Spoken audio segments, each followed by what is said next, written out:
अपनाए कभी हम व्यस्त हैं घर परिवार में, कभी हम व्यस्त हैं नौकरी व्यापार में। जो समय बचता है वो जाता भाग दौड़ में, अपने तन मन को कब दे समय तो भाव अपनाए। योगा योगा योगा योगा योगा योगा योगा, आओ मेरे दोस्तों हम अपनाए योगा। सुबह को नहीं तो शाम को होगा, आओ मेरे दोस्तों हम अपनाए योगा। योगा योगा योगा योगा योगा योगा योगा, आओ मेरे दोस्त।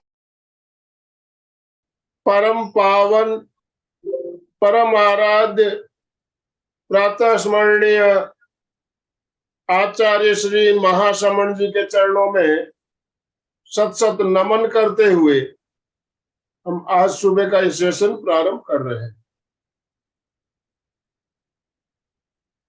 त्रिपदी वंदना।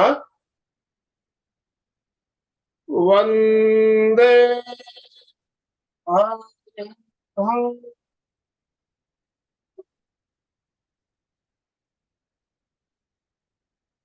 वंदे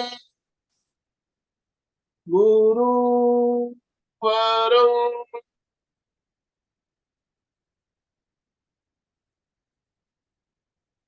वंदे सच्चम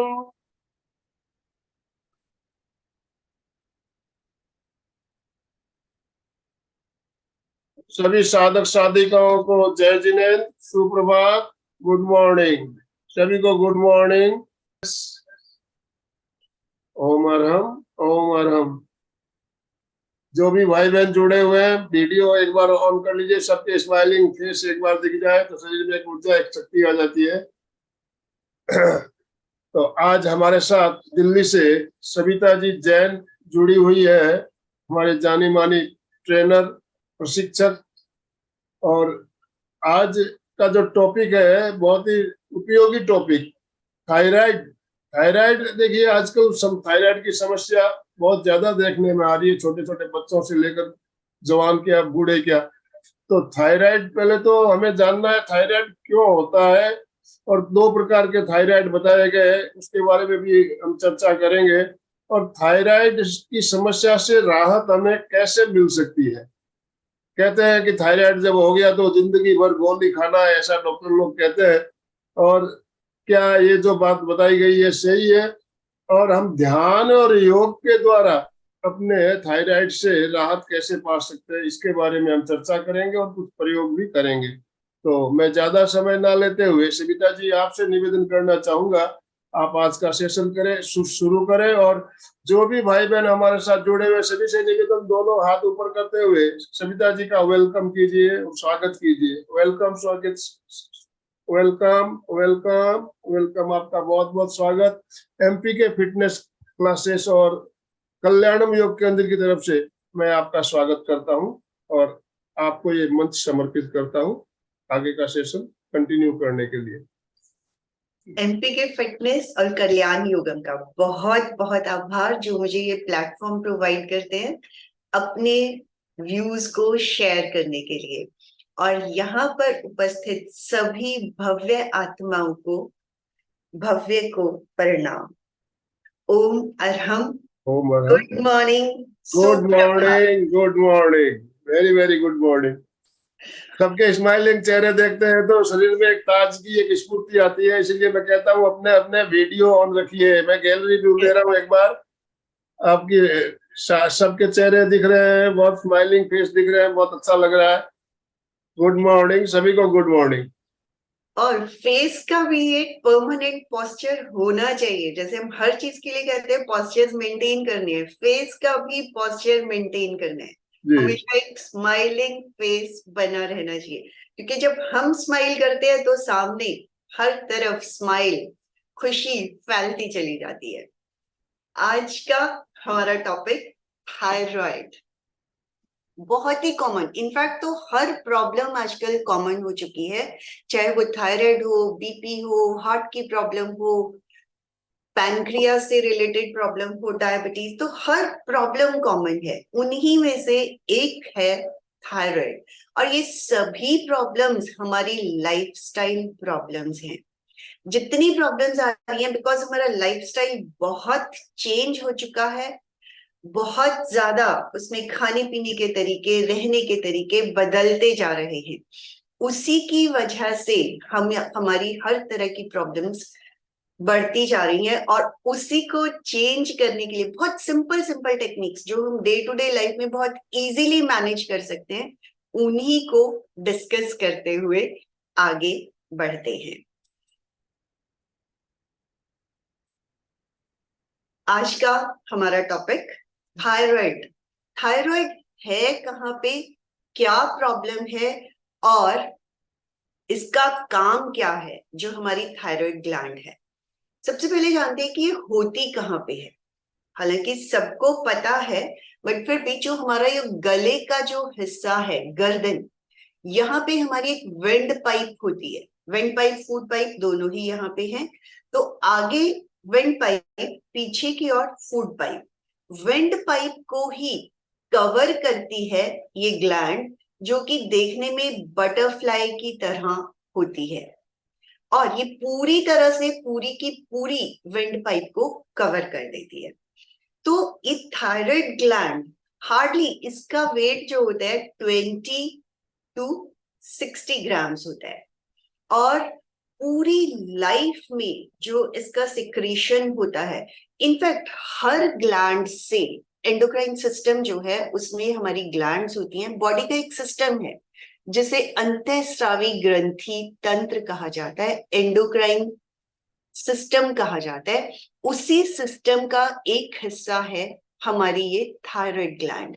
और ये जितनी भी ग्लैंड्स हैं वो कुछ केमिकल्स रिलीज करती हैं, और वो इतने कम केमिकल्स होते हैं थ्रू आउट हमारी लाइफ, और वो बॉडी को बहुत ज्यादा इफेक्ट करते हैं। तो जो थायराइड ग्लैंड है वो जो केमिकल्स सिक्रीट करती है वो है T3 T4। ये केमिकल हार्डली पूरी लाइफ में 1 चम्मच के करीब निकलता है। और इतनी कम क्वांटिटी में निकलने के बाद भी वो पूरी बॉडी को किस तरह से रेगुलेट करता है, वही सारी चीजें हम शॉर्ट में यहाँ पर डिस्कस कर रहे हैं। तो सबसे पहले इसका काम क्या है, जो थायराइड ग्लैंड है। ये मेटाबॉलिज्म का प्रोसेस, चयापचय की क्रिया जिसे कहा जाता है, उसको हमारे शरीर में रेगुलेट करती है। तो चयापचय की क्रिया, मेटाबॉलिज्म का प्रोसेस है क्या? जो हम भोजन ग्रहण करते हैं, खाना खाते हैं, वो फूड हमारा एनर्जी में कन्वर्ट होता है, ये तो हम सब जानते हैं। सांस लेते हैं उससे हमें एनर्जी मिलती है, and the second source of energy is food. जो खाना हम खाते हैं उससे हमें एनर्जी मिलती है।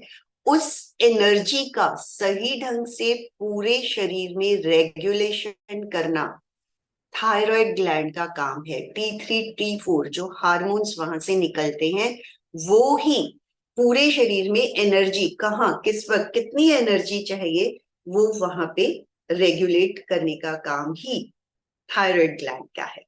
और उसी से हमारी growth, development through out life, जो हम बचपन से धीरे धीरे बड़े होते हैं, वो सारा काम हमारा थायराइड ग्लैंड का ही है।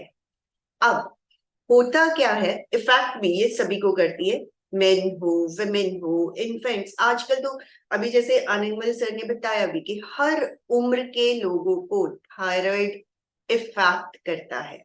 अब ये नहीं है कि हाँ सिर्फ लेडीज को ही ये प्रॉब्लम होती है, जेंट्स में भी पाई जाती है, बच्चों में भी पाई जाती है। और आजकल तो बहुत सारी प्रॉब्लम्स ऐसी हो चुकी हैं जो जन्म से ही बच्चे लेकर पैदा होते हैं। हाँ ये है कि कंपैरेटिवली लेडीज में हार्मोनल चेंजेस बहुत ज्यादा होते हैं ड्यूरिंग मेनोपॉज और even after pregnancy, during pregnancy, इसलिए वहां उनको ज्यादा प्रॉब्लम आने के चांसेस हो जाते हैं और होती भी है। और इसी में ये दो तरह से होता बहुत सारी प्रॉब्लम्स हैं इसमें, नो डाउट। कई बार स्वेलिंग आ जाती है, हाइपो और हाइपर थायराइड, इससे तो हम सब फेमिलियर हैं। एंड जो सिवियर पोजीशन कई बार पहुंच जाती है तो समटाइम सुनने में आता है कि थायराइड का कैंसर भी हो गया। But most common are hyper and hypo, और उसमें से भी ज्यादा कॉमन जो है हाइपो रहता है। हम इन दोनों को ही समझते हैं कि ये है क्या चीज, हाइपर। हाइपर मींस जो एक होता है कि हर चीज का एक बैलेंस होता है। अगर आप सिंपल सा कोई भी ब्लड टेस्ट भी करवाते हैं, उसमें भी अगर प्रॉब्लम्स आती है तो वो किस तरह से जज की जाती है। एक जो उनका पैरामीटर होता है, या तो वो उससे ज्यादा आ रहा है या उससे कम आ रहा है। तो कम या ज्यादा आता है तभी वो प्रॉब्लम डिटेक्ट होती है, किसी भी तरह की प्रॉब्लम है। तो इसी तरह जब थायराइड का भी टेस्ट किया जाता है, उसमें हाइपर और हाइपो, जब इनका बढ़ जाता है, T3 T4 का जो सिक्रीशन है वो बढ़ जाता है, एक्सेस होता है, that is hyper. Hyper means अब वो हमारी एनर्जी को भी, शरीर में एनर्जी भी ज्यादा से ज्यादा कंजम्पशन हो रहा है, उसका कंजम्पशन बढ़ जाता है। मींस हम छोटा सा भी कोई काम करते हैं बहुत जल्दी थक जाते हैं। तो इस तरह की जो प्रॉब्लम्स आनी शुरू होती हैं, दैट इज हाइपर। मींस हमारी एनर्जी का यूज ज्यादा हो रहा है और हमारा वेट लॉस होना शुरू हो जाता है, हमारा एपेटाइट भी गड़बड़ा जाता है, हमें ज्यादा खाने की जरूरत पड़ती है और बहुत जल्दी जल्दी डाइजेशन, क्योंकि जैसे कि बहुत ज्यादा एनर्जी को हमें एब्जॉर्ब करना हम शुरू कर देते हैं, जिसकी वजह से फूड भी हमें ज्यादा चाहिए हो जाता है, हमारा एपेटाइट गड़बड़ आता है, हमारी बॉवल जो होती है मूवमेंट्स वो भी बढ़ जाती हैं। तो इस तरह से हाइपर थायराइड जो है उसमें प्रॉब्लम्स आनी शुरू हो जाती हैं। और इसका ऑपोजिट हाइपो, जहां पे ये बिल्कुल एकदम ऑपोजिट काम करता है, हमारा जो हार्मोन्स का सिक्रीशन है वो कम होना शुरू हो जाता है। क्योंकि देखिए कोई भी प्रॉब्लम होगी या तो ज्यादा होगा या कम होगा। तो अब हाइपो में हमारा कम सिक्रीशन स्टार्ट होता है और उसी से रिलेटेड फिर प्रॉब्लम्स भी आनी शुरू हो जाती है। हमारा वजन बढ़ना शुरू हो जाता है क्योंकि हार्मोन्स में चेंजेस आया, पीरियड्स रिलेटेड प्रॉब्लम्स आनी शुरू हो जाती हैं, फर्टिलिटी से रिलेटेड प्रॉब्लम्स आनी शुरू हो जाती हैं। और दोनों ही केसेस में, चाहे वो हाइपो है चाहे वो हाइपर है, हम बहुत लो एनर्जी का लेवल ओवरऑल कम हो जाता है, बहुत थके हुए हम हमेशा फील करते हैं। तो ये तो हुआ कि बेस कि किस तरह से हमारा थायराइड ग्लैंड काम करता है और किस तरह वो कम होकर हमें नुकसान करता है और किस तरह ज्यादा होने पे हमें नुकसान करता है। अब सबसे बड़ा रीजन किसी भी रोग का, इवन थायराइड का, इम्बैलेंस होना, स्ट्रेस में रहना है। जैसे जैसे हमारा स्ट्रेस लेवल बढ़ता चला जाता है, हमारे हार्मोन्स इम्बैलेंस होना शुरू हो जाते हैं। अब स्ट्रेस क्या है? डे टू डे लाइफ का सिंपल स्ट्रेस, कि हम कुछ भी काम कर रहे हैं और हम बहुत ज्यादा सोचना शुरू कर रहे हैं। सोचने से ही तो स्ट्रेस का लेवल बढ़ता है। तो वही सोचना हमारी एड्रेनल ग्लैंड को एक्टिवेट करना शुरू कर देता है, क्योंकि सारा स्ट्रेस सबसे पहले एड्रेनल ग्लैंड, जो कि हमारी किडनीज के ऊपर होती है, छोटी छोटी दो किडनीज हैं, उन दोनों किडनीज के ऊपर ये छोटी छोटी दो ग्लैंड्स होती हैं। और जैसे ही स्ट्रेस लेवल बढ़ा, एड्रिनल ग्लैंड का स्राव ज्यादा होना शुरू हो जाता है। स्राव इज अगेन केमिकल्स, वहां से केमिकल्स निकलने शुरू हो जाते हैं और हमारी बॉडी का सारा सिस्टम बदलना शुरू होता है। बदलना in the sense heart beat बढ़नी शुरू हो जाती है, ब्रीदिंग रेट हमारा तेज होना शुरू हो जाता है, बॉडी में अकड़न, स्टिफनेस आनी शुरू हो जाती है, ब्रेन के मसल्स एकदम तन जाते हैं। तो ये जो स्ट्रेस है, ये भी इस एक बहुत बड़ा रीजन है जो हमारे थायराइड को, T3 T4 को इम्बैलेंस करता है। अब इसको भी बैलेंस। देखिए जब कहीं पे भी थोड़ा इनबैलेंस होता है, सबसे पहले हमारी पिट्यूटरी ग्लैंड, मास्टर ग्लैंड जिसे कहा जाता है, वो एक्टिवेट होती है। वो एक्टिवेट होके सब, इनफैक्ट जो हमारा इनबैलेंस ऑफ हार्मोन्स आया उसको बैलेंस करती है। और थायराइड के जब टेस्ट होते हैं तो आपने देखा होगा एक हार्मोन होता है TSH, T3 T4 तो है ही जो कि थायराइड ग्लैंड से निकलते हैं। पिट्यूटरी ग्लैंड से इमीडिएटली TSH हार्मोन निकलता है। वो जाकर मैसेज देता है हमारी थायराइड ग्लैंड को कि इसको किस तरह से कम या ज्यादा जो हुआ है उसको बैलेंस करना है। तो इनफैक्ट देखा जाए तो ये बॉडी का एक मैकेनिज्म है जो इतनी स्पीड से काम करता है जो हम रियलाइज भी नहीं कर सकते। स्पीड आप चेक कर सकते हो, जैसे हम किसी भी अचानक कहीं पे हमें कांटा लग जाता है, किसी गर्म चीज को छूते हैं, कितनी स्पीड से हम अपने हाथ को या पैर को वहां से हटा लेते हैं। तो उसी स्पीड से हमारी ग्लैंड्स, इतने हम सोच भी नहीं पाते हैं कि वो इमिडिएटली बॉडी का जो प्रोसेस है वो काम करना शुरू कर देता है। स्ट्रेस आया, हमारा T3 T4 का इनबैलेंस हुआ, पिट्यूटरी, इनफैक्ट पिट्यूटरी ग्लैंड ही हमारी जो थायराइड ग्लैंड है उसको मॉनिटर करती है। और जैसे ही वहां पे इनबैलेंस होता है, यहीं से वो अपना स्राव भेजकर उसको बैलेंस करती है कि कहाँ पे कितनी एनर्जी चाहिए, कम चाहिए, ज्यादा चाहिए। T3 T4 के साथ साथ TSH वहां पे रेगुलेट होता है और बैलेंसिंग स्टार्ट हो जाती है। तो एक जो हमारा स्ट्रेस लेवल भी बढ़ा वो भी धीरे धीरे रेगुलेट होना शुरू हो जाता है। ये तो हुआ कि थायराइड की प्रॉब्लम्स क्या हैं, और हमारा मेन जो यहाँ पे फोकस है, इन सब चीजों को क्योर कैसे किया जा सकता है। उसके लिए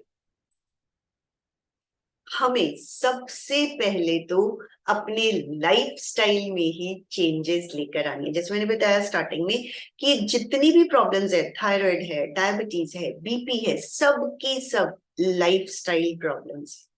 अब इन्हें हमें सही कैसे करना है? हम सब जानते हैं कि हमें जंक फूड अवॉइड करना चाहिए, लेकिन क्या हम रियल लाइफ में इस तरह की चीजें मैनेज कर रहे हैं? हाँ, यहाँ हम सब लोग जो जुड़े हुए हैं रूटीन में ये बातें सुनते हैं, I am sure about that कि बहुत सारे लोगों ने अपने लाइफस्टाइल में इस तरह की चेंजेस लाई भी हैं। बट हमें अपने परिवार में भी इस तरह की चेंजेस लेकर आनी है। अपने बच्चों को भी हेल्दी फूड हैबिट्स के लिए एनकरेज करना है। और ये चीजें अगर हम सबसे पहले अपने लाइफस्टाइल में लाते हैं तो ही हम अपने परिवार में इसे इजीली मैनेज कर सकते हैं। Pizza, burger, tetra pack foods, हम पैकेट खोलते हैं, चाहे वो चिप्स है।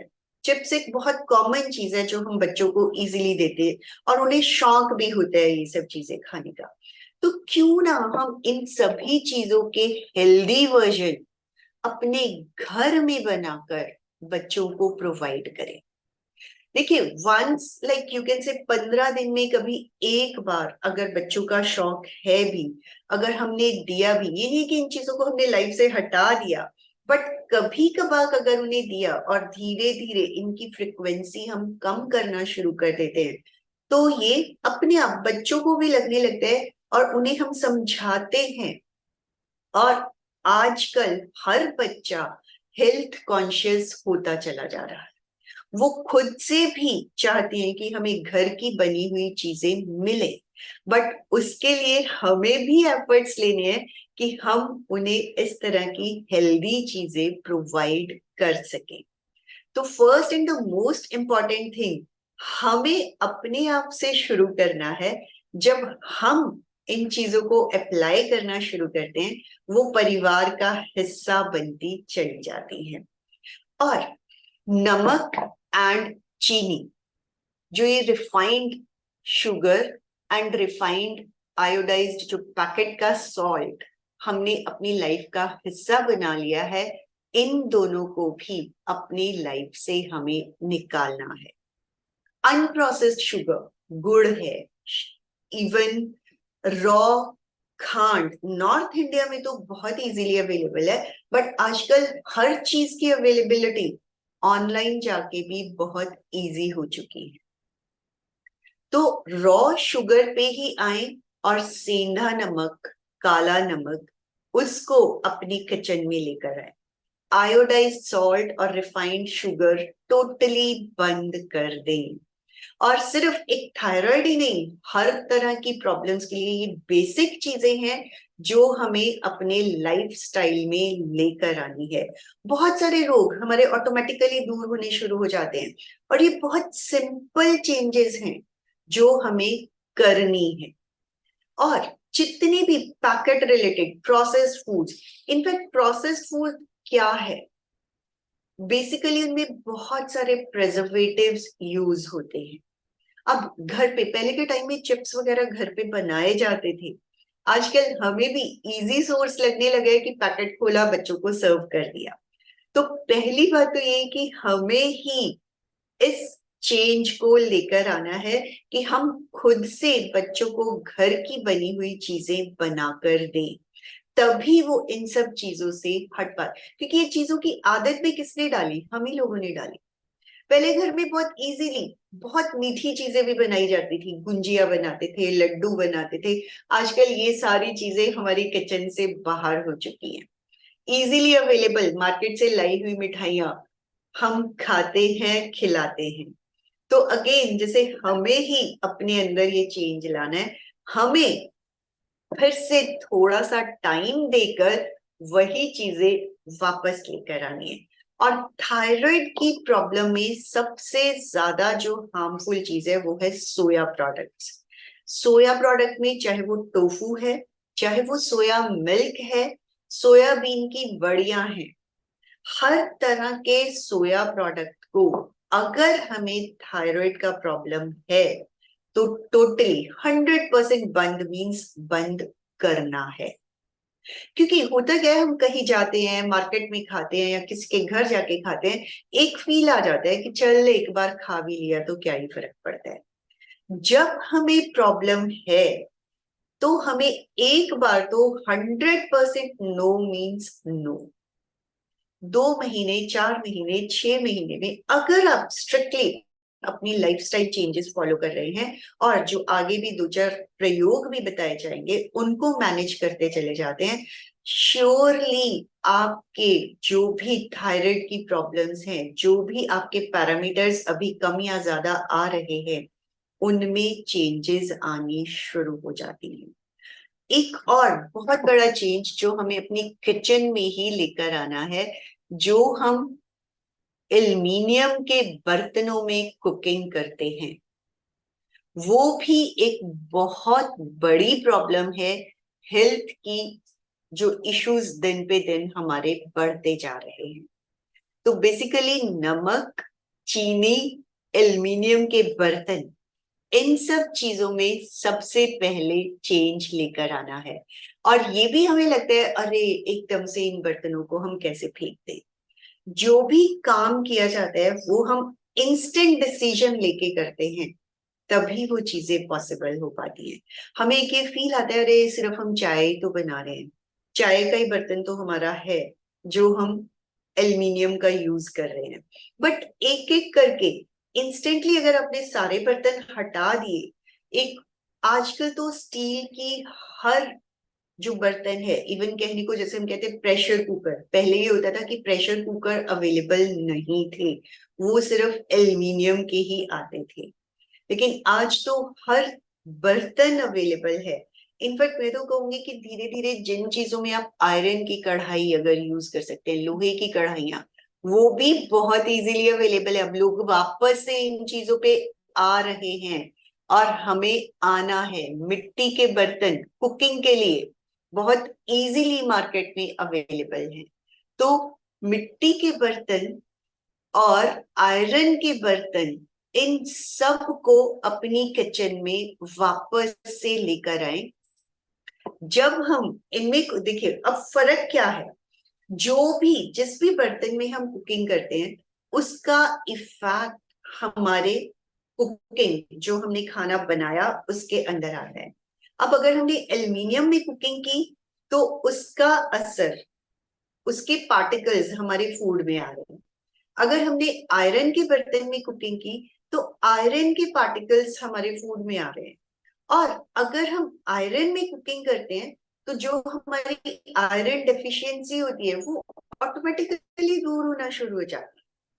और जबकि अगर हमने एल्युमिनियम में कुकिंग की, it is a slow poison to our body, जो कि और भी बहुत सारे नुकसान हमारे शरीर को वो दे रहा है और वो बढ़ते चले जाते हैं धीरे धीरे। It's a slow poison and एक के बाद एक प्रॉब्लम्स हमारे शरीर में आती चली जाती।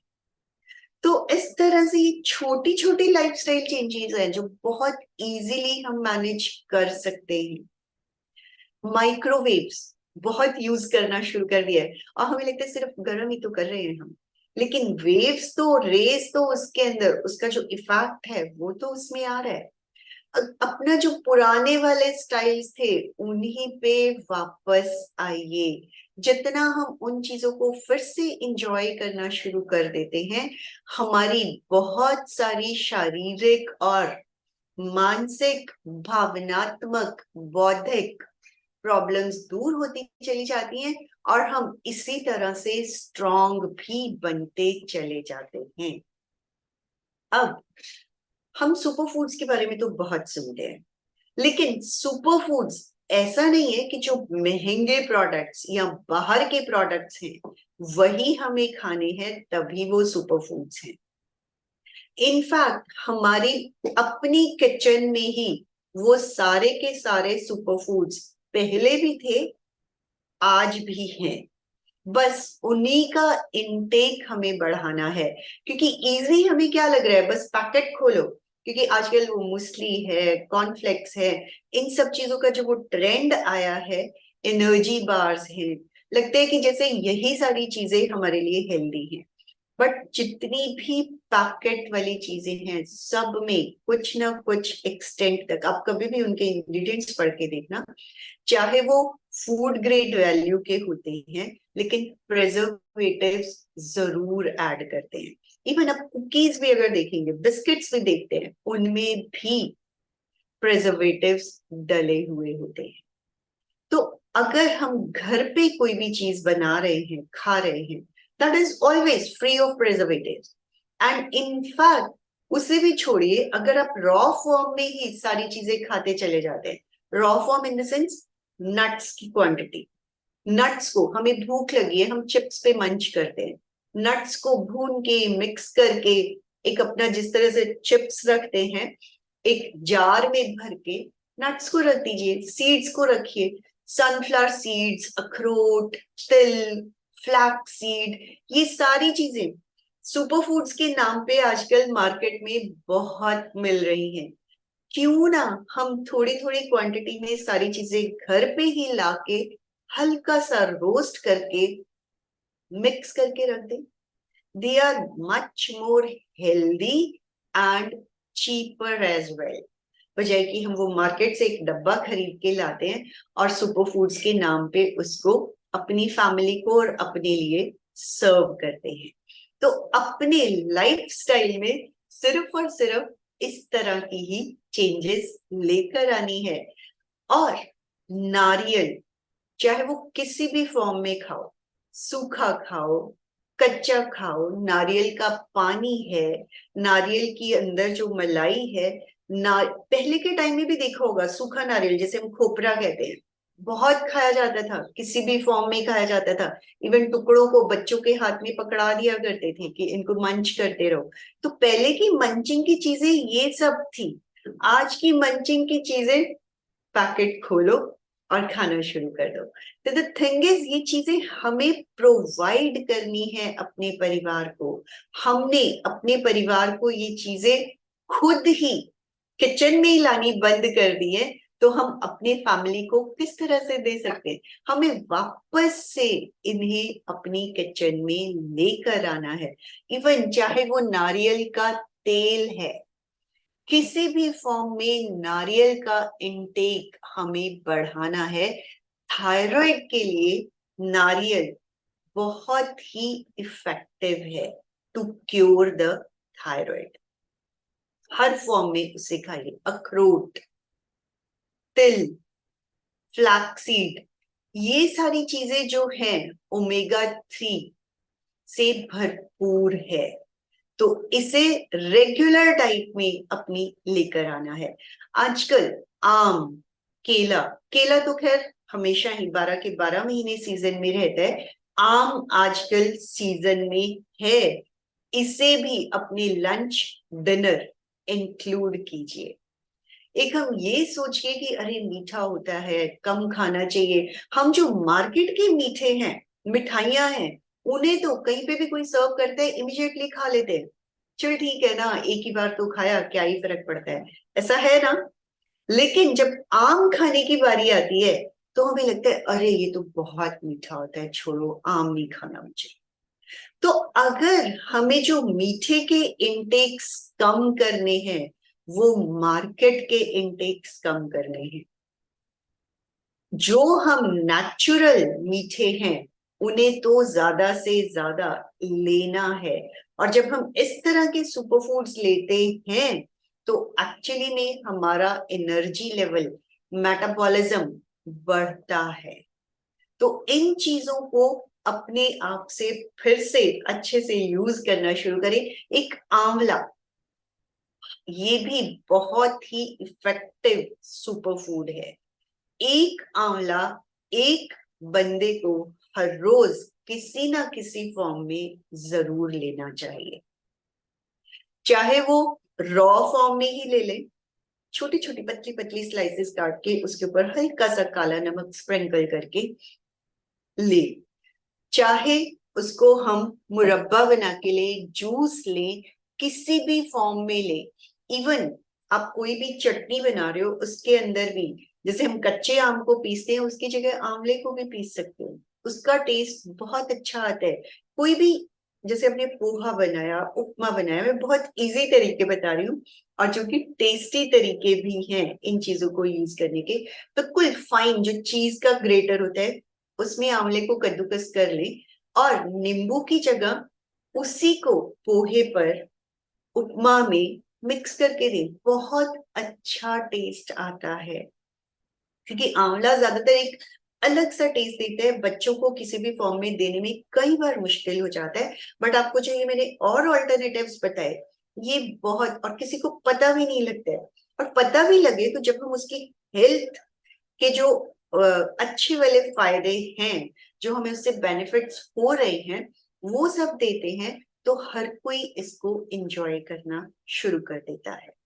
अब कई जगह पे ये भी देखा जाता है नारियल का पानी इजीली अवेलेबल नहीं होता है, लेकिन फिर भी हम उसको लेना चाहते हैं, चाहे वो कितना भी महंगा हो। इनफैक्ट इतना भी जरूरी नहीं है कि जब हमारे पास नारियल का पानी अवेलेबल नहीं है इजीली, बस फिर भी हमारा फोकस रहता है नारियल का पानी पीना चाहिए, नारियल का पानी पीना चाहिए।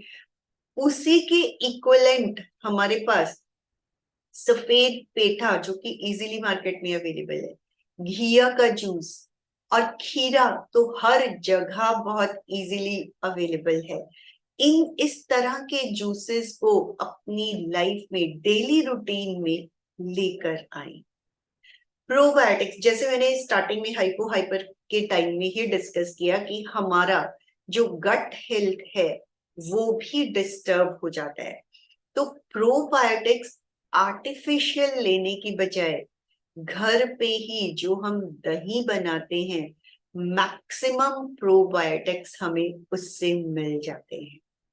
तो दही को, छाछ को, लस्सी को अपनी डेली लाइफ में लेकर आए। पहले के टाइम में भी देखा होगा, लंच के बाद ज्यादातर छाछ का एक ट्रेंड हमेशा रहा है। तो छाछ को ही वापस से अपने डेली लंच में लेकर आए। बहुत लोग, इवन हम लोग अपने परिवार में भी, मैंने अपने डैडी को भी हमेशा देखा था, वो ब्रेकफास्ट में हमेशा, क्योंकि उन्हें सुबह खाना ही खाते थे और खाना खाने के बाद हमेशा छाछ जरूर पीते थे। तो वो चीजें हमें वापस से अपने लाइफस्टाइल में लेकर आनी है। 1 मिनट, एक तो नारियल पानी, देखिए ड्राइड फॉर्म, नारियल पानी ड्राइड फॉर्म में मुझे नहीं समझ में आया, क्योंकि अगर नारियल पानी ड्राई हो गया तो वो तो नारियल को ही अंदर से, जो हम कहते हैं सूखा नारियल, वो बनता चला जाता है और वो पूरे नारियल पानी की ही एनर्जी को एब्जॉर्ब किया हुआ होता है। तो इनफैक्ट पानी भी जो मेरा कहने का मतलब टेट्रा पैक्स में जो नारियल पानी आता है उसको तो बिल्कुल नहीं पीना है। पीना है तो फ्रेश ही खरीद कर पीना है। और धनिए का पानी, थायराइड के लिए धनिया, जो सूखा धनिया होता है, उसको हल्का सा क्रश करके, और क्रश भी मिक्सी में करना अवॉइड करें।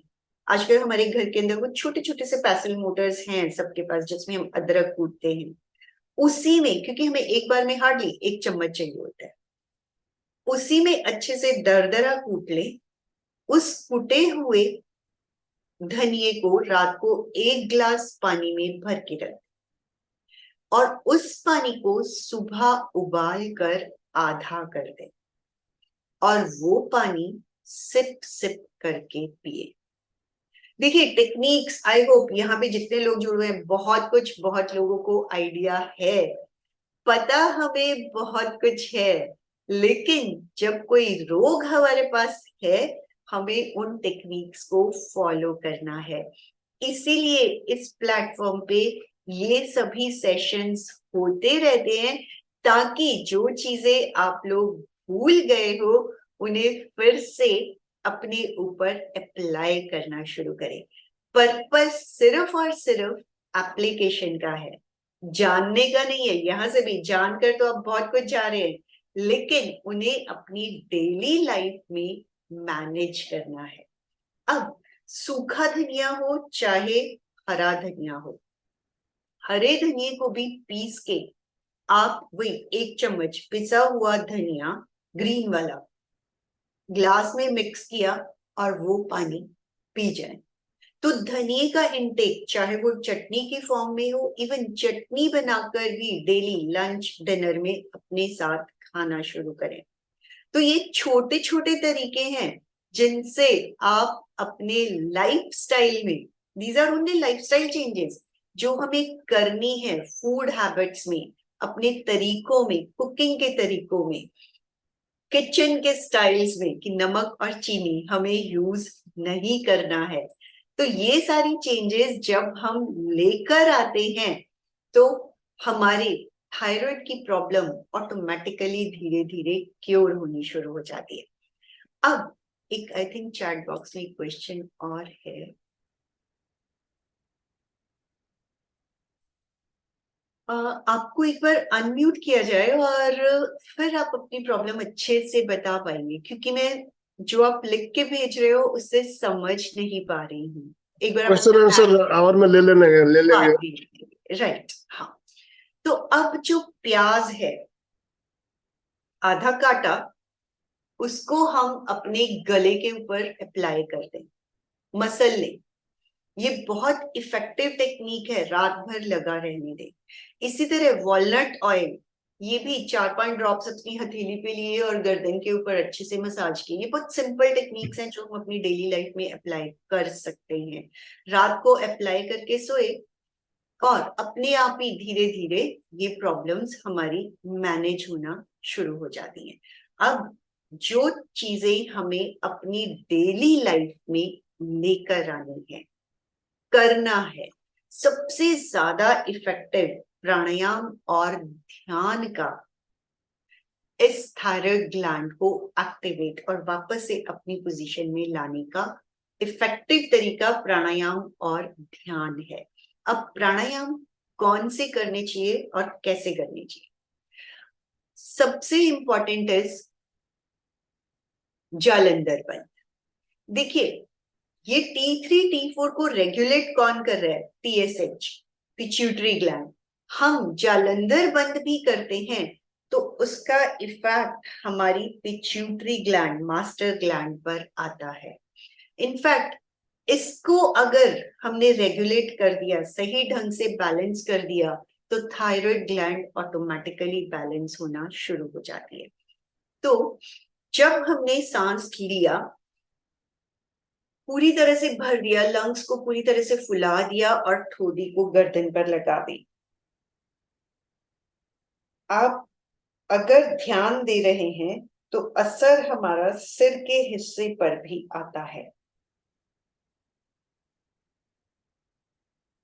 जितनी देर इजी वे में, कंफर्ट जोन में होल्ड कर सके उसे होल्ड करें एंड धीरे धीरे गर्दन को ऊपर ले आए।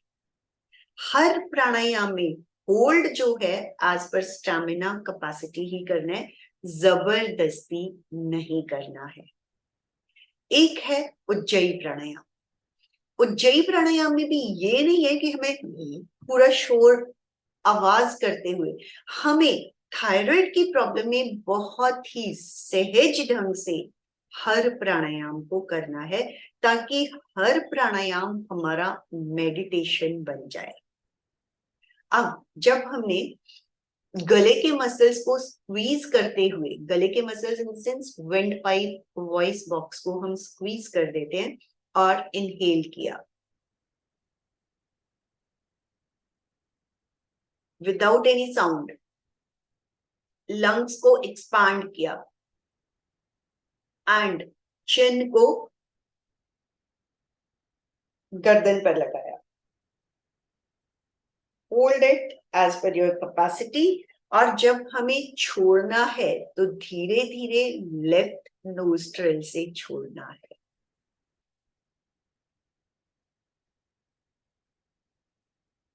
और एक प्राणायाम और, भ्रामरी।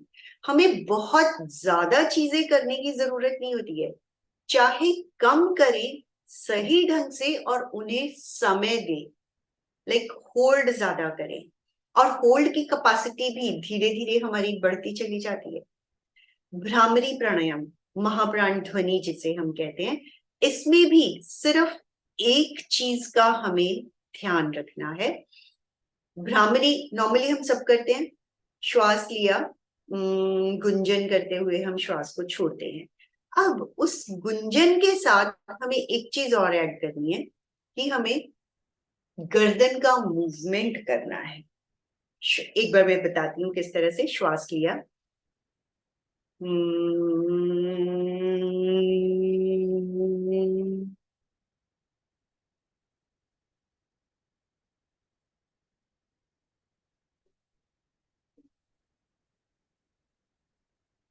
तो ये प्राणायाम इसको और ज्यादा इफेक्टिव बना देता है थायराइड ग्लैंड को क्योर करने की।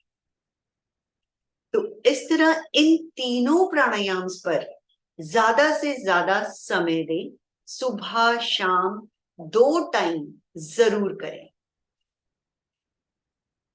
आसन, हम सब बहुत सारे आसन यहाँ पर अलग अलग समय पर सीखते चले जाते हैं, और आसनों को भी उन्हीं का चयन करना है जिनका हमारे गले पर खिंचाव आता है, चाहे तो गर्दन को ऊपर करके और चाहे ठोड़ी को गर्दन से लगाकर। तो ये जितने भी आसन यहाँ पर दिखाए गए हैं, आप देखेंगे या तो गर्दन पर पूरी तरह से खिंचाव आ रहा है या ठोड़ी को नीचे लगा रहे हैं, तो मतलब थायराइड ग्लैंड का ही एक्सपेंशन एंड कॉन्ट्रैक्शन हो रहा है।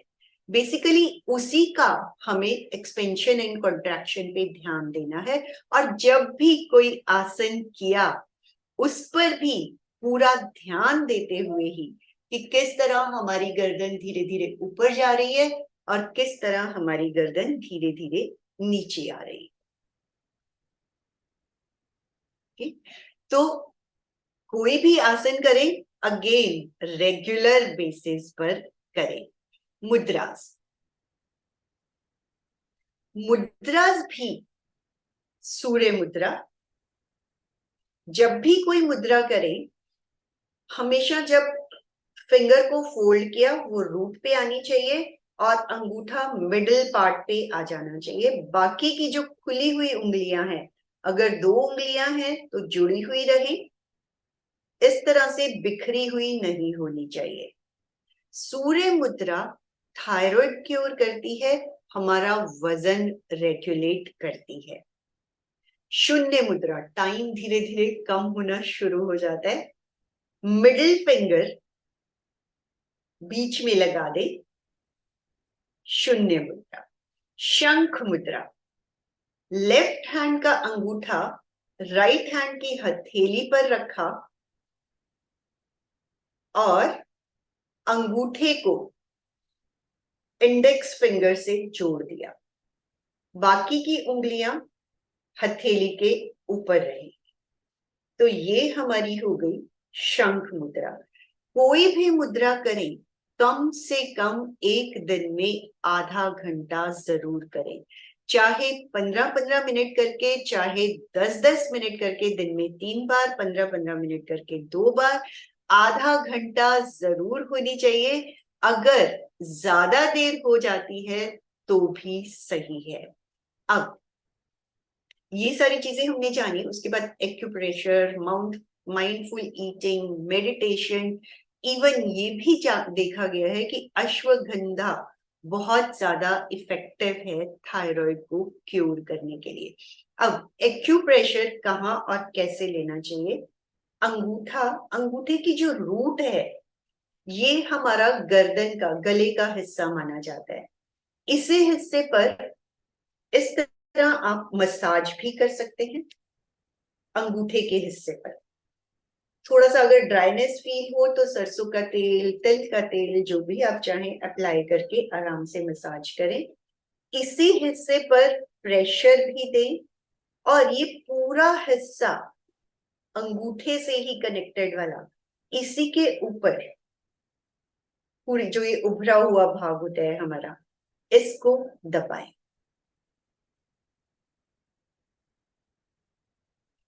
तो जब हम इसे दबाते हैं, कम से कम 2 मिनट, 2 से 5 मिनट एक बार में जरूर दबाएं। इन्हीं चीजों के ऊपर, मेडिटेशन, माइंडफुल ईटिंग के ऊपर हम अभी डिटेल में बात करते हैं, शेयरिंग में छोड़ देती हूँ। हाँ, तो ये हिस्सा जब दबाया जाता है और दोनों हाथों पर इसी तरह मसाज करें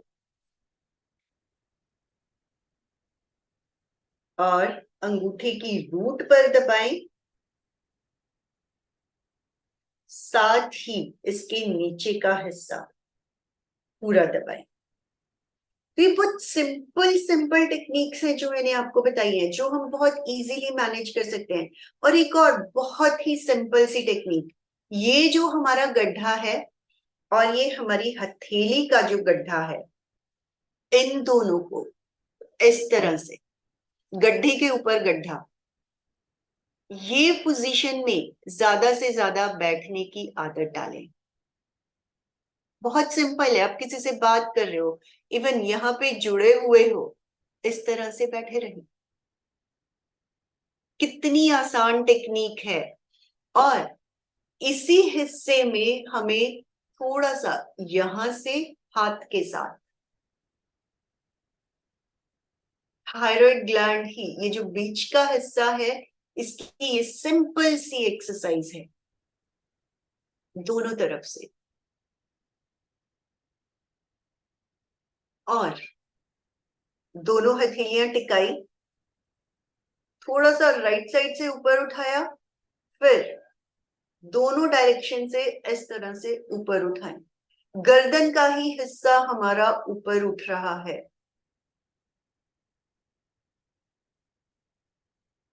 ये सिंपल टेक्निक्स, देखिए जब हमें कोई प्रॉब्लम होती है तो ऐसा नहीं है कि हमें कोई मुश्किल आसन करना या मुश्किल चीजें करना जरूरी है। हमेशा सिंपल क्रियाओं से, सिंपल आसनों से ही प्रॉब्लम्स को दूर किया जाता है। तो ये छोटी छोटी चीजें अपने लाइफस्टाइल में अपनानी है। अब माइंडफुल ईटिंग क्या है? देखिए, इसी हिस्से से हमारा खाना जाता है, इसी हिस्से से हमारी बोलने की टेक्निक आती है। तो यहाँ पे जब हम खाना खा रहे हैं तो उसको अच्छे से चबा चबा कर खाएं और फील करें कि खाना हम खा रहे हैं। तो ये एरिया ऑटोमेटिकली हमारा और स्ट्रांग होता चला जाता है।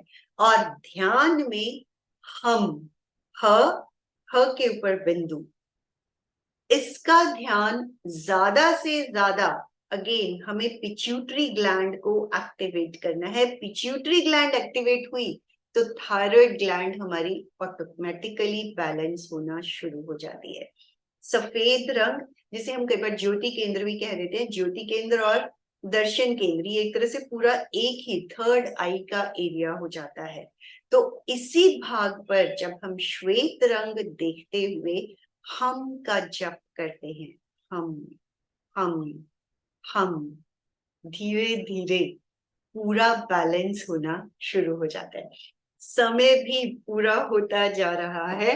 किसी की भी कोई क्वेरीज है तो रख सकते। हैंडराइज का ऑप्शन आपके पास है, हैंडराइज कीजिए प्लीज। पहले कोई जिज्ञासा हो तो हम हैंडराइज ऑप्शन आप यूज कीजिए। संगीता जी, बोलिए। संगीता जी बोलिए। श्री कृष्णा मैम। मैम मुझे उज्जैनी का थोड़ा एक बार फिर से एक्सप्लेन करेंगे कैसे करना चाहिए? उज्जयी प्राणायाम जब करते हैं तो हमारे ये मसल्स स्क्वीज होते हैं अंदर की ओर। तो जब हमने सांस लिया, लेते हुए इस एरिया को स्क्वीज कर ले, अंदर की तरफ खींच दे।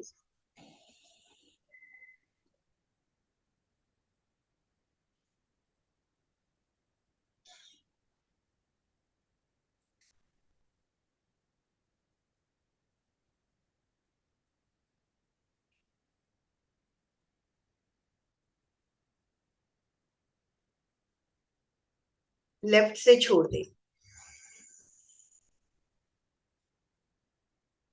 बहुत ही सहजता से, मतलब हर प्राणायाम को, आसन को अपना ध्यान बना दे और ज्यादा से ज्यादा करे। ऐसे आवाज करने का कुछ भी नहीं रहता मैम, ऐसे ही करने का है ये? हाँ, ऐसे ही कीजिए। जितनी सहजता से करेंगे उतना ज्यादा, क्योंकि नहीं तो हमारी पूरी कंसंट्रेशन आवाज पे जाती है। हमें आवाज पे कंसंट्रेट नहीं करने हैं, हमें सांस के लेने, होल्ड करने, छोड़ने पे कंसंट्रेट करने। मैम और एक बात पूछना था, क्या ये थायराइड के वजह से खाते की इमोशन लगती है मैम, या कुछ और कारण से? जिसको खाते की आता है फ्रीली, बोलते हैं हमारा तो डाइजेशन बहुत जल्दी है, तो ये क्या कब तक कहाँ तक सही है मैम? दोबारा बोलिए, क्या बोला आपने? डाइजेशन खाते की जो लोग जाते हैं ना मैम, मोशन, हाँ वो हाँ। कहाँ तक सही है? देखिए, डाइजेशन तो डिस्टर्ब होता है थायराइड की वजह से भी, और भी बहुत सारे रीजंस होते हैं, उनमें से एक रीजन थायराइड भी है। तो इनफैक्ट आप प्रोबायोटिक, लाइक जैसे मैंने बोला दही, इवन दही के साथ इसबगोल कम से कम 1 महीना लेकर देखो, बहुत ज्यादा फर्क पड़ता है, इम्प्रूव होता है हमारा डाइजेस्टिव सिस्टम। इनफैक्ट दवाइयों के ही साइड इफेक्ट्स हैं जिसकी वजह से हमारे और रोग बढ़ते चले जाते हैं।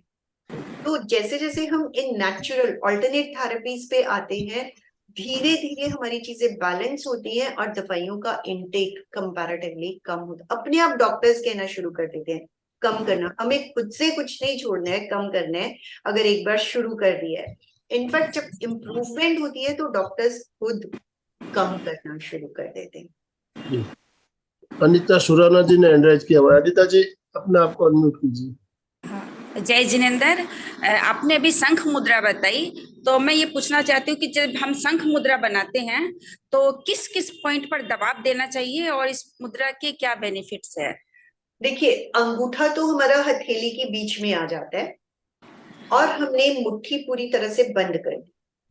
जब हमने बंद की तो पीछे वाला हाथ जो हमारे पूरी हथेली पे आ रहा है, और हमें ये जो हमारी हड्डियां हैं यहां से अंगूठे से हमारी फर्स्ट फिंगर टच हो जाती है, ठीक है, और बाकी की सारी उंगलियां हमारी पीछे हथेली पर है। तो जैसे ही हम होल्ड करते हैं, ऑटोमेटिकली आप फील करेंगे कि थोड़ा थोड़ा प्रेशर पूरी हथेली पर आ रहा। तो वो बेस मेन इज, हमने अंगूठा, एक अंगूठा अंदर डाला और दूसरा अंगूठा हमने अपनी पहली तर्जनी से जोड़ दिया। दैट्स ऑल, बाकी अपने आप पीछे चले जाते। ठीक है। गले से रिलेटेड, कफ से रिलेटेड सभी रोग, एक मुद्रा का एक ही फायदा नहीं है वो, ठीक है। हम जो सेशन है उससे, क्योंकि गला, थायराइड भी गले से ही रिलेटेड प्रॉब्लम है, तो गले से रिलेटेड और भी जितनी प्रॉब्लम्स है, हकलाना, तुतलाना, ये सारी प्रॉब्लम्स भी क्योर होती है। Thank you. Shikha ji, sorry Savita ji, thyroid के लिए चलित मकरासन भी फायदेमंद हो सकता है। बिल्कुल हो सकता है। ये जिसमें भी हमारी गर्दन ऊपर उठ रही है वो सारे आसन हमें फायदा करेंगे, और जिसमें भी गर्दन हमारी नीचे टच हो रही है वो भी सारे के सारे आसन हमें फायदा कर रहे हैं। बहुत बढ़िया। बिल्कुल। तो अभी और किसी का हैंड राइज नहीं है, जिज्ञासा समाधान। अब हम फीडबैक का सेशन, फीडबैक देना है आपको, आज का सेशन कैसा लगा। तो मैं सबके अभी नारियल से रिलेटेड क्वेश्चन आया था एक दो बार, वो मुझे चैट बॉक्स में पढ़ के उतना समझ नहीं आया, तो मैं सबके अनम्यूट ऑप्शन दे रहा हूँ। जिन्होंने भी क्वेश्चन किया था कृपया अपने आप को अनम्यूट कीजिए। सबके अनम्यूट ऑप्शन दे दिए गए अभी। हाँ, अर्चना सोनोनी वो बात कर रही हूँ। मुझे सविता जी आप भी अपने आप को अनम्यूट कर लीजिए। बोलिए अर्चना जी, बोलिए। हाँ, वो मुझे बतानी, सूर्य मुद्रा कैसे, फिर से बताओ सूर्य मुद्रा मैडम। जो हमारी रिंग फिंगर है, मतलब तीसरी उंगली जो है, उसको अच्छा। हमें अंगूठे की रूट पर लेकर आने, नीचे वाले हिस्से पे लाने, अंगूठा उंगली के बीच वाले हिस्से पर ले आए। ये है सूर्य मुद्रा। ये अच्छा। अदरवाइज भी वेट लॉस में बहुत हेल्पफुल है। जिन्हें थायराइड नहीं है और सिर्फ वेट ही कम करना है, वो भी अगर इस मुद्रा को रेगुलर करते हैं, धीरे धीरे वजन कम होना शुरू हो जाता है। होता क्या है, हम ना मुद्रास को लगाते हैं और छोड़ देते हैं, और फिर कहते हैं हम तो सालों से मुद्रा कर रहे हैं, हमें कोई फर्क ही नहीं पड़ा। एक्चुअली में मुद्रास कम से कम एक दिन में आधा घंटा जरूर करनी है। हम अच्छा। मुश्किल से 1-2 मिनट भी नहीं करते हैं, जस्ट लगाया और सोचते हैं हमारी मुद्रा हो गई। तो टाइम थैंक यू, देना है, 30 thank minutes to you in fact 45 minutes in a day to cure अपने आप को। और जब रोग ठीक हो जाए थैंक तो यू मुद्रा मैडम, छोड़ बहुत दो। अच्छा,